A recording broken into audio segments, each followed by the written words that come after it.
அருமையான தேவனுடைய பிள்ளைகளே, ஆண்டவராகிய இயேசு கிறிஸ்துவின் நாமத்திலே உங்கள் அனைவருக்கும் என்னுடைய வாழ்த்துக்களை நான் இந்த நாளிலே தெரிவித்துக் கொள்கிறேன்.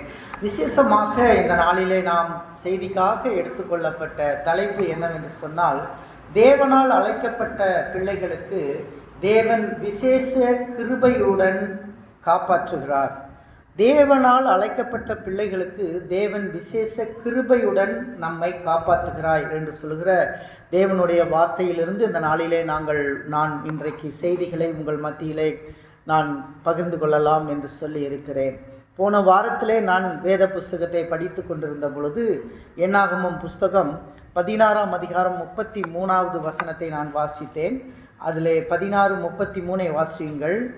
அவர்கள் தங்களுக்கு உண்டாவன எல்லாவற்றோடும் உயிரோடே பாதாளத்தில் இறங்கினார்கள். இங்க பாருங்க, இந்த 3 நபர்கள் மோசேக்கு எதிராக ஒரு சின்ன குழுவினர் எழும்பி வருகிறார்கள். இஸ்ரவேல் ஜனங்களிலே 6.5 லட்சம் புருஷர்கள் இருந்தார்கள். அதிலும் 6 லட்சம் புருஷர்கள் என்று சொல்லும் பொழுது மனைவிமார்களை எடுத்துக்கொண்டால் அது ஒரு 6 லட்சம் 6.5 லட்சம் என்று சொல்லும் பொழுது 13 லட்சம் பிள்ளைகளை எடுத்துக்கொண்டால் கிட்டத்தட்ட 18 to 20 லட்சம் மக்கள் அங்கே இருந்திருப்பார்கள். அவ்வளவு பெரிய கூட்டத்தை நடத்தும் பொழுது மோசேக்கு திடீர் என்று சொல்லி இந்த ஒரு குழுவினர் எதிராக பேசுகிறார்கள். மோசேயை வைத்து மட்டும்தான் கடவுள் செய்கிறாரா? என்னையும் வைத்து செய்வார். மோசேயை மட்டும் அல்ல, நாங்களும் செய்வோம் என்று கோராகு புத்திரரும் அபிராமும் இன்னும் தோத்தானும் சேர்ந்து இவர்கள் ஒரு குழுவாய் சேர்ந்து கொண்டு ஒரு 250 பேர் மோசேக்கு எதிராக ஒரு கிளர்ச்சியை உண்டு பண்ணுகிறதை நாம் பார்க்கிறோம். அப்பொழுது மோசே என்ன செய்கிறார் என்று சொன்னால், சரி, தேவன் உங்களை தெரிந்தெடுத்திருந்தால் தேவன் உங்களை அங்கீகரிக்கட்டும், தேவன் என்னையும் என் மக்களையும் தெரிந்தெடுத்திருந்தால் தேவன் எங்களை அங்கீகரிக்கட்டும், 2 பேருமே ஒரு பக்கமாக நில்லுங்க, நானும் என்னுடைய மக்களும் ஒரு பக்கம் நிற்கிறோம், நீங்களும் உங்களுடைய மக்களும் ஒரு பக்கம் நில்லுங்கன்னாங்க. அப்படியே 2 பேரும் தனித்தனியாக நின்னாங்க. அப்போ மோசே இந்த வார்த்தை 1ஆம் வேத பகுதியிலே நாம் வாசித்த வார்த்தைகளை பார்க்கும் பொழுது அங்கே என்ன நடக்கிறது? மோசே சொன்னார், கர்த்தர் நமக்கு நடுவாக நின்று நியாயம் தீர்க்கட்டும். நீங்கள் ஒருவேளை தேவனால் அழைக்கப்பட்டிருந்து உங்களை கொண்டு தேவன் செய்வதாக இருந்தால் தேவன் செய்யட்டும், அல்லது நான் தேவனால் அழைக்கப்பட்டு என்னை கொண்டு தேவன் செய்வதாக இருந்தால் செய்யட்டும் என்று சொல்லி அங்கே 250 பேர் அந்த கோராகு புத்திரர்கள் அங்கே கூடி நிற்கிறார்கள். 250 பேர் ஒரு பக்கமும், ஆப்போசிட் பக்கம் 6.5 லட்சம் புருஷர்கள், மொத்தம் ஒரு 18 லட்சம் பேர் நிற்கிறார்கள். இப்போ திடீர் என்று சொல்லி பூமி பிளக்கிறது, 2ஆ பிளக்குது. இந்த கோராகு புத்திரர் 250 பேர் இருந்தாங்கல்ல, அந்த இடத்துல பூமி பிளந்து அந்த பூமிக்குள்ள அவங்க எல்லாம் மூழ்கி செத்து போகிறாங்க. நடந்த சம்பவம் அது எதை காட்டுகிறது என்றால், தேவனால் அழைக்கப்பட்ட பிள்ளைகளை தேவன் கிருபையுடன் காப்பாற்றுகிறார். அல்லேலூயா, அல்லேலூயா. இப்போ பாருங்க, மோசே அப்படியே நிற்கிறாரு, ஆப்போசிட்டில் நின்று அந்த கோராகு புத்திரர்கள் அப்படியே பூமிக்குள்ளே அழிஞ்சு போயிட்டாங்க. சங்கீதத்தை கூட அவங்க எழுதியிருக்காங்க. நிறைய சங்கீதம் கோராகு புத்திரர் எழுதின சங்கீதம் இருக்குது. சங்கீதங்களை படித்து பாருங்கள். அவங்க ரொம்ப நல்லா பாட்டு பாடக்கூடியவர்கள், நல்ல மியூசிஷியன்ஸ், ஆண்டவரை துதிக்கக்கூடியவங்க. ஆனால் அவங்களுக்குள்ள ஒரு பிசாசு உள்ளே வந்து ஊழியக்காரனுக்கு எதிராக ஒரு போராட்டத்தை செய்கிறாங்க. அந்த போராட்டத்துக்கு கர்த்தருக்கு பிடிக்கல. கர்த்தர் என்ன செஞ்சார்? பூமியை பொளந்து உள்ளே அனுப்பிட்டார். அருமையான தேவனுடைய பிள்ளைகளை, சில நேரங்களில் கர்த்தர் தன்னுடைய பிள்ளைகளை நிச்சயமாய் பாதுகாக்கிறார். அதில் நீங்கள் பாடும்போது கிருபை என்ற ஒரு வார்த்தையில் ஒரு பாட்டை பாடினீங்க. அந்த பாட்டை பாடும்போது நான் இன்றைக்கி அந்த செய்தியை அதைத்தானே நான் பேச போகிறேன் அப்படின்னு நான் உணர்ந்த ஆவியில். அதனால் நான் இன்றைக்கி சொல்கிறேன், 3 விதமான கிருபையை குறித்து நான் இந்த நாளில் பேச போகிறேன். தேவ பிள்ளைகளுக்கு கர்த்தர் 3 விதமான கிருபையை வைத்திருக்கிறார். என்னன்னா, கிருபையின் மூலமாக அழைப்பாராம். முதல் காரியம் கிருபையின் மூலமான அழைப்பு. உங்களுக்கு கிடைச்சிருக்கிறது கிருபையின் மூலமான அழைப்பு 1. 2, தாழ்மை உள்ளவர்களுக்கு கிருபை அளிக்கிறார். இது 2வது காரியம். 3வது காரியம், குழந்தைகளுக்கெல்லாம் தேவ கிருபை இருக்கும் அப்படின்றது 3வது காரியம். இந்த 3 காரியத்தை குறித்து இந்த நாளில் நான் உங்கள் மத்தியில் பேச போகிறேன். கிருபையின் மூலமாய் அழைப்பு என்று எடுத்துக்கொண்டால் 2 தீமோத்தேயுவின் புஸ்தகம் 1ஆம் அதிகாரம் 9வது வசனத்தை எடுத்துக்கொள்ளுங்கள். 2 தீமோத்தேயு 1ஆம் அதிகாரம் 9வது வசனத்தை எடுத்துக்கொள்ளுங்கள். அவர் நம்முடைய கிரியைகளின்படி நம்மை ரட்சிக்காமல் தம்முடைய தீர்மானத்தின்படியும் ஆதி காலம் முதல் கிறிஸ்து இயேசுவுக்குள் நமக்கு அருளப்பட்ட கிருபையின்படியும் நம்மை ரட்சித்து பரிசுத்த அழைப்பினாலே அழைத்தார். பார்த்தீங்களா? அப்ப கிருபையின்படி நம்மளை பரிசுத்த அழைப்பினால அழைக்கிறார் ஆண்டவர். நம்மளை கிருபையினால கொண்டு வந்திருக்கிறார். இன்னைக்கு நீங்க ஏதோ ஒரு தாய் வயிற்றுல நம்ம பிறந்திருக்கலாம், ஆனால் உங்களை கிருபையாக இங்கே கொண்டு வந்திருக்கார். காலையில் கூட நான் பேசிக்கொண்டிருந்தோம், வீட்டில் பேசிகிட்டு இருக்கும்போது இந்த சின்ன பிள்ளைகள் எப்படி எங்ககிட்ட வந்தாங்க அப்படின்னு நாங்கள் பேசிகிட்டு இருந்தோம்.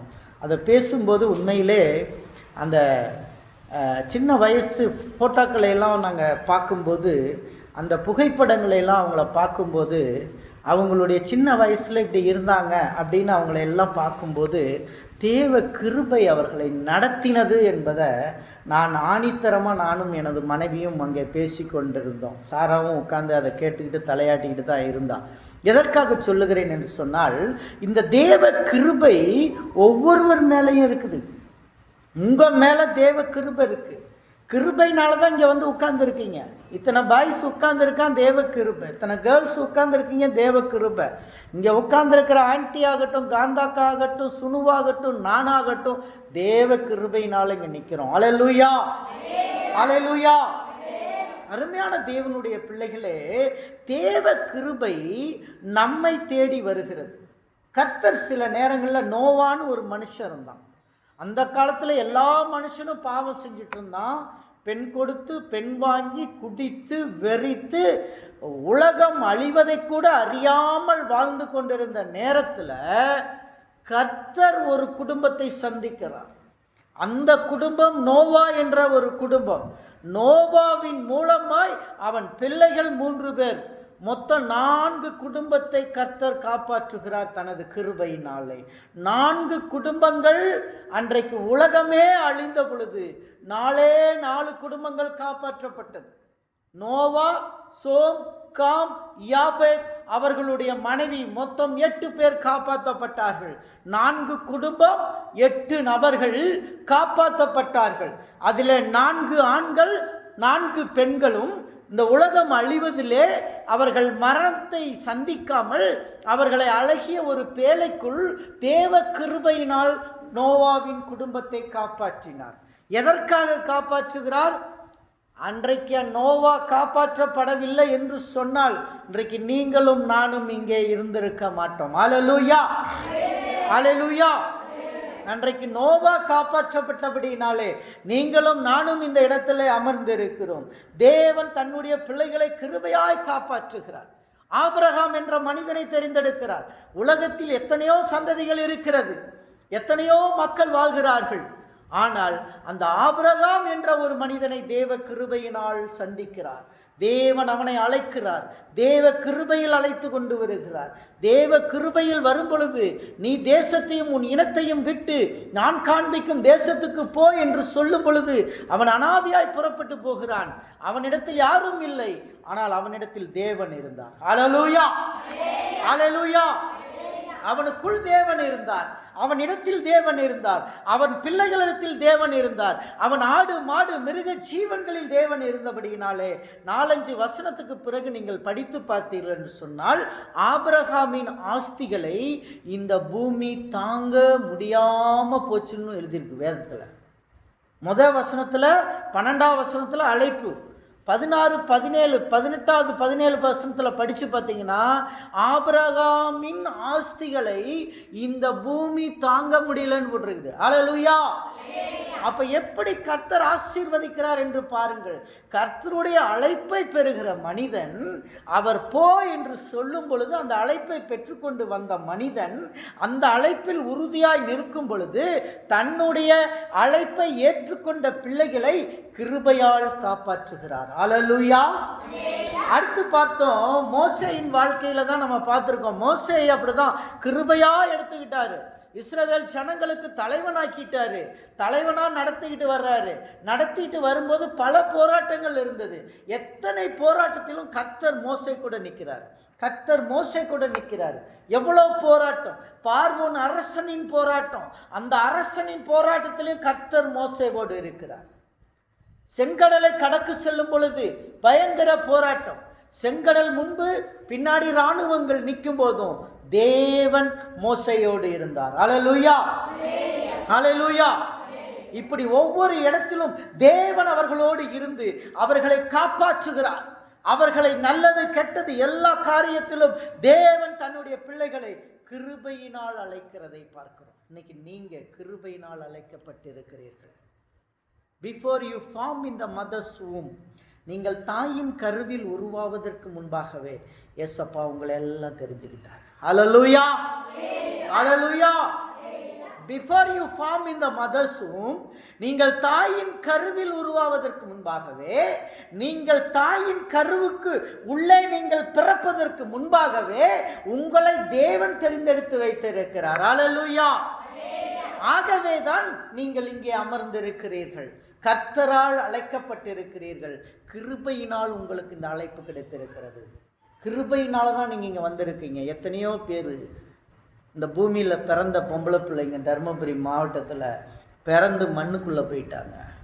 ஆனால் உங்களை தேவன் காப்பாற்றி இன்றளவு வைத்திருக்கேன். தேவனை ஸ்தோத்தரிப்போம். அல்லேலூயா, அல்லேலூயா. அவர் கொண்டு வந்து வைத்திருக்கிறார் என்றால் ஏதோ ஒரு நோக்கம் உண்டு. God has a purpose for your life. உன்னுடைய வாழ்க்கையில கிருபையினால் அழைத்து கொண்டு வந்து இருக்கிறார் என்றால் ஒரு நோக்கம் உண்டு. அந்த நோக்கத்தை அவர் நிறைவேற்ற வேண்டும். என்னை ஆண்டவர் ஏறுவழிக்கு கொண்டு வந்ததற்கு ஒரு நோக்கம் உண்டு. அந்த நோக்கத்தை என்னை கொண்டு அவர் நிறைவேற்றியாக வேண்டும். என்னை கொண்டு அவர் செய்தாக வேண்டும். உலகத்தான் பலவிதமா பேசுவான். அவன் எப்படா வந்தான், வரும்போது ஒன்றும் இல்லாமல் இருந்தான், இன்னைக்கு எப்படா இவ்வளோ வந்துருச்சுன்னு பேசுறாங்க. மனிதர்கள் பேசிட்டு போறாங்க. அவங்களுக்கு என் இயேசுக்கும் எனக்கு உள்ள உறவு தெரியாது. அல்லேலூயா, அல்லேலூயா. இயேசுக்கும் எனக்கு என்ன உறவு இருக்குன்றத தெரிஞ்சவன் என்னை பத்தி பேச மாட்டான். அல்லேலூயா. தேவன் அப்படித்தான் நம்மை நடத்துவார். அருமையான தேவனுடைய பிள்ளையே, தேவன் கிருபையினால் நம்மை அழைத்து இருக்கிறார். இந்த ஊருக்கு வரும்போது தேவ கிருபையினால் நான் வந்தேன். அந்த கிருபை என்னை விட்டு போகல. அந்த கிருபை என்னை காப்பாற்றி இருக்கிறது.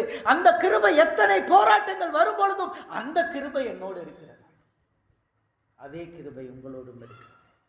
இந்த கிருபையை பிடிச்சுக்கிறதா. கிருபை உங்களை காப்பாற்றும். கிருபை உங்களை கைட் பண்ணும். பார்த்தீங்களா, இந்த கோராகு புத்திரர்கள் மண்ணுக்குள் அழிந்து போனார்கள். கடவுளுக்கு விரோதமாக பேசினபடியினாலே மண்ணுக்குள் அழிந்து போனார்கள். இன்னைக்கு நாம் தேவனுடைய பிள்ளைகளாக இருக்கும்போது பல கோராக புத்திரர்கள் இருப்பாங்க. பல மனிதர்கள் அவிசுவாசிகள், ரட்சிக்கப்படாத புறஜாதியாக இருப்பாங்க. நம்மளை குறித்து என்னென்னமோ பேசுவான். ஆனால் ஒரு காலத்தில் அவன் அழிஞ்சுக்கிட்டே போயிடுவான். அல்லேலூயா. கர்த்தர் நம்மளை மட்டும் உயர்த்தி வச்சுக்கிட்டே இருப்பார். அல்லேலூயா. இரண்டாவது காரியம், தாழ்மை உள்ளவர்களுக்கு தேவன் கிருபை அளிக்கிறார். இந்த கிருபையினால் நம்மளை கொண்டு வர்றாரு. அதில் யாருக்கு தாழ்மை இருக்கிறதோ அவர்களுக்கு கிருபையை கூட்டி கொடுக்கிறாரு. யாக்கோபு 4ஆம் அதிகாரம் 6வது வசனத்தை வாசியுங்கள். 4ஆம் அதிகாரம் 6வது வசனம். அவர் அதிகமான கிருபையை அளிக்கிறாரே, ஆதலால் தேவன் பெருமையுள்ளவர்களுக்கு எதிர்த்து நிற்கிறார், தாழ்மை உள்ளவர்களுக்கோ கிருபை அளிக்கிறார் என்று சொல்லியிருக்கிறது. பெருமை உள்ளவங்களுக்கு தேவன் எதிர்த்து நிற்கிறார். நம்ம எல்லாத்துலேயும் பெருமைப்படக்கூடாது. சிலருக்கு நல்ல ட்ரெஸ் போடணுன்னு ஒரு பெருமை வந்துடும். சிலருக்கு நல்ல வீடு கட்டிட்டா பெருமை வந்துடும். நிறைய பணம் வந்தால் பெருமை வந்துடும். நிறைய சொத்து வந்தால் பெருமை வந்துடும். பெருமை உள்ளவங்களுக்கு தேவன் எதிர்த்து நிற்கிறார். அல்லேலூயா. நமக்குள்ள தாழ்மை, நமக்குள்ள the humbleness. ஏசப்பாவை போல தாழ்மையுள்ளவர் இந்த பூமியில பார்க்க முடியாது. He was so humble man in the world. No one இயேசுவை யாரோடும் அவருடைய தாழ்மையை ஒப்பிட முடியாது. இயேசு கிறிஸ்து எந்த அளவுக்கு தாழ்மை இருந்தார் தெரியுமா? மரிப்பதற்கு முன்பாக அவர் சாக போகிறார். தன்னுடைய சீடர்களை கூப்பிட்டு எல்லாரையும் உட்கார வச்சுட்டு அவங்க காலுக்கு கீழே ஒரு பேஷனை வச்சு தண்ணி எடுத்து ஊற்றி அவங்க காலை கழுவுனார். எல்லாரும் கேட்டாங்க, ஆண்டவரே நீங்கள் என் காலை தொடலாமா, நீங்கள் என் காலை கழுவலாமா அப்படின்னு கேட்டாங்க. அதுக்கு இயேசு சொன்னார், நான் எப்படி உங்கள் காலை கழுவுறேனோ அதே மாதிரி நீங்கள் மற்றவங்களுடைய காலை கழுவுங்க. ஹல்லேலூயா, ஹல்லேலூயா. This is what the humbleness, தாழ்மை. வாழ்க்கையில் தாழ்மை உள்ளவர்கள் வருங்காலத்தில் பெரிய ஆளாய் மாறி இருக்கிறார்கள். இன்னைக்கு தமிழ்நாட்டினுடைய முதலமைச்சரை பார்க்குறோம். அவருடைய தாழ்மை எப்படி இருந்தது தெரியுமா? சின்ன வயசுல அவங்க தந்தைக்கு கீழே பயந்து நடுங்கி கொண்டு இருக்கிற ஒரு மனிதன். தன்னுடைய அப்பாவை மீறி எதையும் செய்தது கிடையாது. அந்த அளவுக்கு தன்னை தாழ்த்தி கொண்டு இருந்தான். இன்னைக்கு தமிழ்நாட்டினுடைய முதலமைச்சராக இருக்கிறார். அவருக்குள் பெருமை இல்லை. இன்னைக்கு பெருமை உள்ளவனுக்கு தேவன் எதிர்த்து நிற்கிறார். தாழ்மையோடு இருக்கிறவர்களுக்கு தேவன் கிருபையை அளிக்கிறார். இன்னைக்கு பிள்ளைகள், நமக்கு தேவையானது தாழ்மை. நமக்கு என்ன வேணும்? தாழ்மை வேணும். எப்பயும் நம்ம ரொம்ப ஹம்பிள்னஸாக இருக்கணும். ஆசிரியர்களை மதிக்கணும். ஆசிரியர்கள் என்ன செய்யணும்? மதிக்கணும். ஆசிரியர்களுக்கு பட்ட பேர் வச்சிடக்கூடாது. ஆசிரியர்கள் சிலர் எப்படி பேர் வைப்பாங்க? சொட்டையன், எப்படியெல்லாம் பேர் பாருங்க. சொட்டையன், மொட்டையன், மொட்டத்தலக்காயன், இப்படியெல்லாம் பேர் ஆசிரியர்களுக்கு. டீச்சர்களுக்கு வேற பேர். டீச்சர்களுக்கு வேற பேர். பன்னு, பலூனு, இப்படியெல்லாம் பேர். இப்படியெல்லாம் வச்சு கூப்பிடாத, கடவுள் எடுத்து நிற்பார். ஹல்லேலூயா, ஹல்லேலூயா. மதிங்க, மதிங்க, ரெஸ்பெக்ட் பண்ணுங்க. ஆசிரியர்களை மதியுங்க. மதிக்கும் போது உங்களுடைய வாழ்க்கை உயர்ந்து கொண்டே போ. உங்கள் வாழ்க்கை உயர்ந்து கொண்டே போ. என்னுடைய தலைமை ஆசிரியர் ஒரு பக்கம் கால் நொண்டுவார். அவர் அங்கே வர்றாருன்னா இங்கே சொல்லுவான், டே நொண்டி வர்றான்டா, நொண்டி வர்றான்டா. உடனே எல்லாரும் புக் எடுத்துக்குவான், நல்லவன் மாதிரி மேன்னுவான். அந்த பக்கம் போனதுக்கப்புறம், அப்பா போயிட்டான்டா, டே நொண்டி போயிட்டான்டா. சொன்னவன்லாம் இன்றைக்கி நொண்டிட்டு உட்காந்துருக்கிறான். எவன் அவர் நொண்டின்னு கூப்பிடாம இருந்தானா அவன்லாம் இன்றைக்கி உயரத்தில் இருக்கான். ஹல்லேலூயா, ஹல்லேலூயா. ஆகவே அருமையான பிள்ளைகளே, எல்லாரையும் மதிக்க கற்றுக்குங்க. தாழ்மை உள்ளவங்களுக்கு தான் தேவன் கிருபையை கொடுப்பார். ஏசாயா 66:2 வாசிங்க. ஏசாயா 66:2 சீக்கிரம் எடுத்து வாசிங்க. என்னுடைய கரம் இவைகள் எல்லாம் சிருஷ்டித்ததினால் இவைகள் எல்லாம் உண்டாயின என்று கர்த்தர் சொல்லுகிறார். ஆனாலும் சிறுமைப்பட்டு ஆவியில் நொறுங்குண்டு என் வசனத்துக்கு நடுங்கிறவனையே நோக்கி பார். யாரை நோக்கி பார்ப்பார் கர்த்தர்? சிறுமைப்பட்டு ஆவியில நொறுங்கணுங்க. சிறுமைப்படணும். ஆவியில நொறுங்கி என் வசனத்துக்கு கீழ்ப்படுகிறவனுக்கு என்ன பண்ணுவேன்? என்ன பண்ணுவேன்? கீழ்ப்படுகிறவங்களுக்கு அவனைத்தான் நோக்கி பார்ப்பேன். அவன் என்ன கேட்டாலும் நான் செய்வேன். அவன் ஜெபம் பண்ணா அவன் ஜெபத்தை கேட்பேன். ஹல்லேலூயா, ஹல்லேலூயா. அருமையான தேவனுடைய பிள்ளைகளே, நீங்கள் தேவனுக்கு முன்பாக உங்களை தாழ்த்துங்கள். தேவனுக்கு முன்பாக தாழ்த்துங்கள். பெருமையோடு வாழ்ந்தோம் என்றால், சிலரெல்லாம் பேச்சு பெருமையான பேச்சு இருக்கும். கடைசியில் பார்த்தீங்கன்னா அந்த பேச்சு மாதிரியே வாழ்க்கை போயிடும். வாழ்க்கையில் முன்னேறவே மாட்டாங்க. எப்போ உணர்வாங்க தெரியுமா? எல்லாரும் முன்னேறி போனதுக்கு பிற்பாடு, அவன் முன்னேறிட்டா, இவன் முன்னேறிட்டா, எல்லாரும் முன்னேறிட்டாங்களே, நான் மட்டும் இன்றைக்கி இப்படி இருக்கிறேனே, என்னுடைய வாய் ரொம்ப மோசமாச்சேன்னு சொல்லி அன்னைக்கு யோசிப்பாங்க. அதனால் தேவனுடைய பிள்ளைகளை, நம்முடைய வாய்களை, நாவை அடக்க வேண்டும் என்று வேதவசனம் சொல்லுகிறது. நாவு நெருப்பு தான், அது பொல்லானது, ஒரு பெரிய காட்டையே கொளுத்திவிடும். ஆனால் ஒரு மனிதன் திருந்த வேண்டும் என்றால் அவனுடைய நாவு திரும்ப வேண்டும். ஹல்லேலூயா. ஒரு குதிரை திரும்ப வேண்டும் என்றால் அதனுடைய கடிவாளம் திருப்பப்பட வேண்டும். ஒரு குதிரை திரும்ப வேண்டும் என்றால் அதனுடைய கடிவாளம் திருப்பப்பட வேண்டும். அதை போலதான் ஒரு கப்பல் திருப்பப்பட வேண்டும் என்றால் அது சுக்கானாலே திருப்பப்பட வேண்டும். ஒரு கார், ஒரு பஸ்ஸு திரும்பணும்னா ஸ்டேரிங்கால திருப்பப்பட வேண்டும். அதே போல ஒரு மனிதன் திருந்த வேண்டும் என்றால் அவனுடைய நாக்கு திருத்தப்பட வேண்டும். அல்லேலூயா, அல்லேலூயா. இன்னைக்கு உங்களுடைய நாக்கை கர்த்தருக்கு ஒப்பு கொடுங்க. தாழ்மை நாக்குல வர வேண்டும். எத்தனை பேருடைய வாயினால மற்றவங்க கஷ்டப்படுறாங்கன்னு நம்ம யோசிச்சு பார்ப்போம். உங்க நாக்குக்கு தாழ்மை வேணும்னு ஜெபம் பண்ணுங்க. என்னுடைய நாக்கை இயேசுவுக்கு ஒப்பு கொடுக்குறேன்னு ஜெபம் பண்ணுங்க. நம்முடைய நாக்கு மோசமாக இருந்தால் அந்த நாக்கு கர்த்தர் வெறுக்கிறதாக இருக்கும். அல்லேலூயா. லூக்கா 18ஆம் அதிகாரம் 14வது வசனத்தை வாசிங்க. தாழ்மை உள்ளவர்களுக்கு தேவன் கிருபை அளிக்கிறார். 18:14. அவனல்ல, இவனே நீதிமானாக்கப்பட்டவனாய் என் வீட்டுக்கு திரும்பி போனான், தன் வீட்டுக்கு திரும்பி போனான் என்று உங்களுக்கு சொல்லுகிறேன். ஏனெனில் தன்னை உயர்த்துகிறவனும் தாழ்த்தப்படுவான், தன்னை தாழ்த்துகிறவன் உயர்த்தப்படுவான் என்றார். பாத்தீங்களா? 2 பேர் போய் ஜெபம் பண்றாங்க ஏசப்பா கிட்ட சர்ச்சில். ஒருத்தன் என்ன ஜெபம் பண்ணான் தெரியுமா? ஆண்டவரே, நான் வாரம் உபவாசம் பண்ணுறேன், டெய்லி காலையில் எழுந்திரிச்சு ஜெபம் பண்ணுறேன், நான் டெய்லி பைபிள் வாசிக்கிறேன், நான் டெய்லி காணிக்க போடுறேன், நான் ஒழுங்காக ஞாயிற்றுக்கிழமை சர்ச்சுக்கு வரேன், நான் ஒழுங்காக பாட்டு பாடுறேன், நான் ஒழுங்காக வசனம் வாசிக்கிறேன், நான் ஒழுங்காக இருக்கிறேன் ஆண்டவரே அப்படின்னு ஒருத்தன் ஜெபம் பண்ணுறான். இன்னொருத்தன் ஜெபம் பண்ண, ஆண்டவரே நான் பாவி, நான் உம்முடைய சமூகத்தில் நிற்கிறதுக்கு எனக்கு தகுதி இல்லை, நான் என்னை தாழ்த்துகிறேன், நான் ஒன்றும் இல்லைப்பா, நீங்கள் இல்லைன்னா நான் இல்லைப்பா அப்படின்னா கர்த்தர் யார் ஜெபத்தை கேட்டார்? எவன் தாழ்த்தினானோ அவனுடைய ஜெபத்தை கேட்டார். தாழ்த்துறவனுடைய ஜெபம் கேட்கப்படும். ஜெபத்தில் கூட தாழ்மை வேணுங்க, பெருமை வந்துடக்கூடாது. நாவு தான் முக்கியமானது. இந்த நாவை நம்ம கட்டுப்படுத்திக்கணும். 3வது காரியத்துக்குள்ளாக கடந்து செல்வோம். குழந்தைகள் மீது தேவ கிருபை. பிள்ளைகளே, நீங்கள் தேவ கிருபையில் இருக்கிறீங்க. பிள்ளைகள், எல்லா பிள்ளைகள் மேலும் தேவ கிருபை இருக்கும். குழந்தைங்க எங்களை மாதிரி பெரியவங்களை விட குழந்தைகள் மேலே தான் தேவ கிருபை இருக்கு. மத்தேயு 19ஆம் அதிகாரம் 14வது வசனத்தை படிங்க. மத்தேயு 19:14.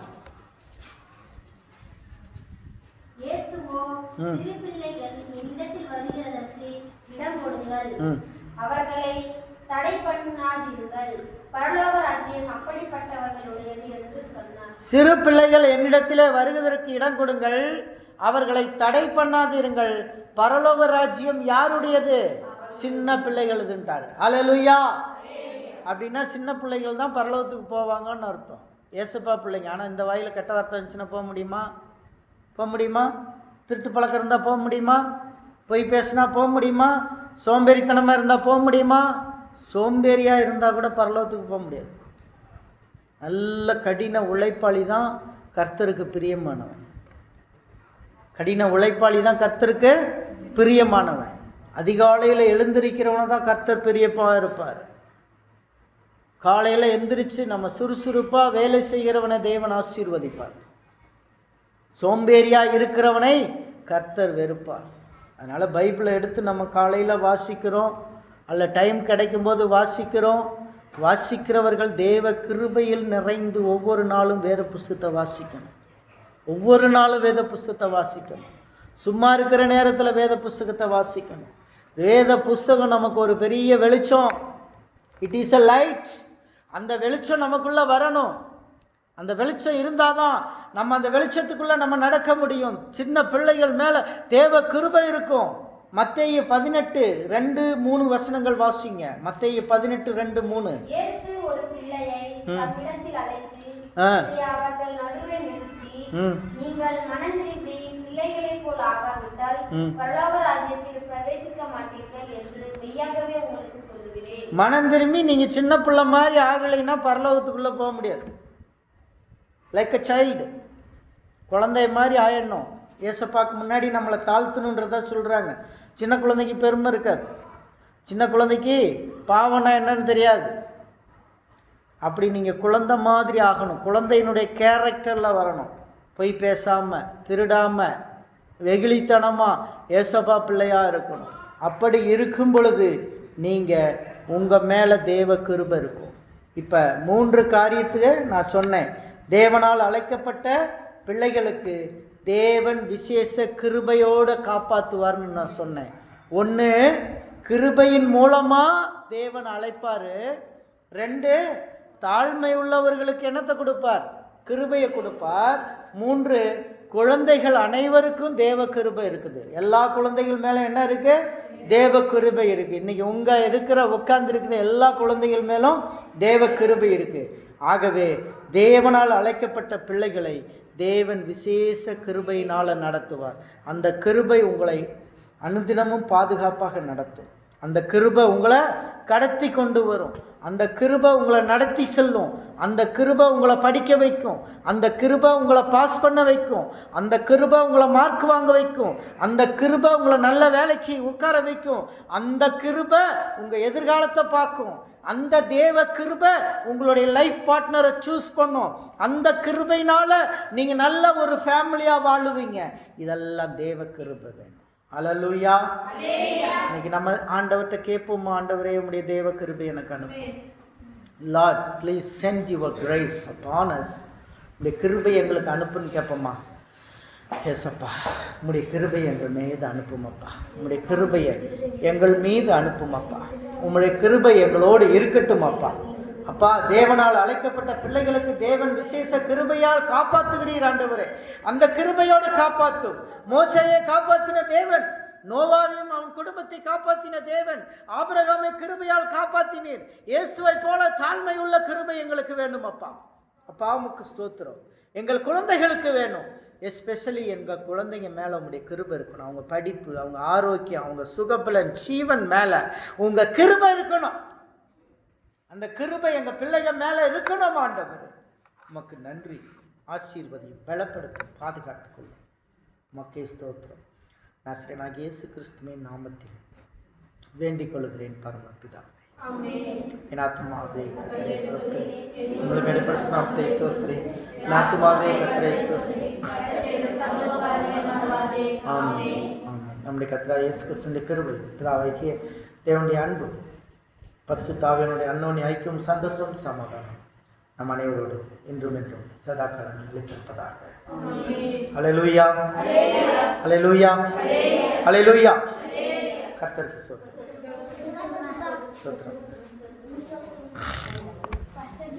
ஆண்டவரே, இவன் மீது தேவ கிருபை இருந்து இவனை பாதுகாக்கட்டும். ஆமீன்.